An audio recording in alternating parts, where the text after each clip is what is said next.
Manajemen itu kan harus bekerja dengan satu perencanaan. Nah, perencanaan ini kan tidak bisa 1 tahun saja, 2 tahun saja. Kita harus melihat perencanaan yang minimal 5 tahun lah, sehingga ada pertanggungjawaban yang secara konsisten atau sustainable gitu ya. Kalau misalnya dia baru mulai melakukan tugasnya 1 tahun sudah diganti, nah itu kan dia baru belajar tuh, setahun itu baru belajar. Nah, jadi kalau idealnya seharusnya sih logis saja kalau kita membuat perencanaan paling tidak 5 tahun lah, ya. Nah, dengan demikian maka kita tidak terlalu terfokus kepada hanya hari ini saja, tapi kita harus melihat ke depannya strateginya apa. Strategi itu kan macam-macam. Ada strategi investasi, ada strategi pengembangan perusahaan, ada juga strategi tentang bagaimana melakukan restrukturisasi kepemilikan misalnya untuk memperkuat struktur kapital. Nah, itu semua kan bagian daripada strategi. Nah, harusnya manajemen, direksi dan komisaris yang melakukan dan mengembangkan strategi itu setelah disepakati oleh RUPS, dalam hal ini Kementerian BUMN, maka lepaskanlah mereka untuk bisa mendeliver apa yang mereka rencanakan.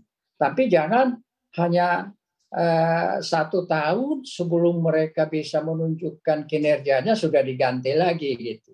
Baik, Pak Tanri, kalau kita melihat ini utangnya sudah terlanjur menggunung, saat ini sudah terlanjur jumbo begitu ya. Kalau strategi restrukturisasi yang menurut Anda paling tepat untuk BUMN seperti apa, Pak? Ya, ya tentu tergantung kepada BUMN-nya ya. Kalau kan begini, masing-masing BUMN itu punya karakteristik ya. Kalau ambil saja misalnya di Angkasa Pura ya.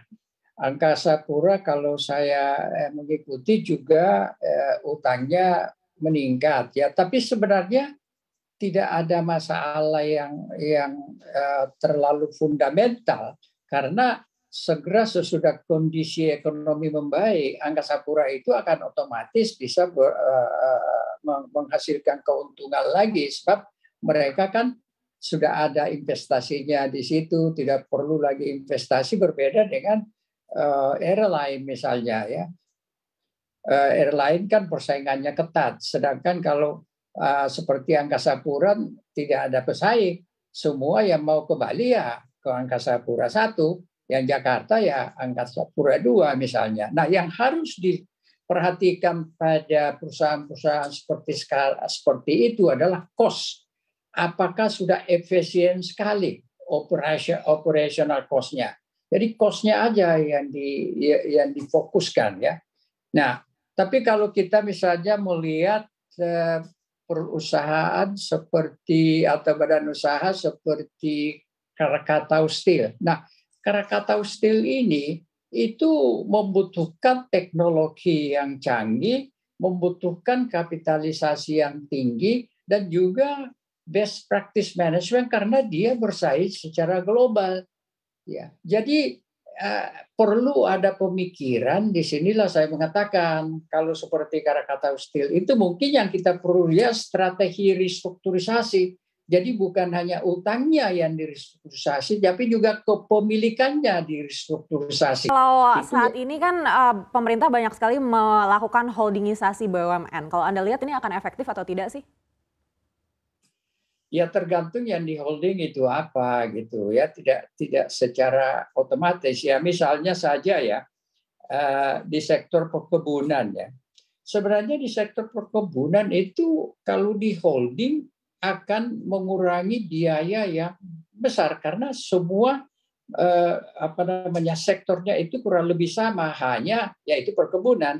Hanya yang perlu ditata adalah sektor komoditasnya, komoditas sawit, komoditas karet, komoditas yang terkait dengan makanan termasuk gula.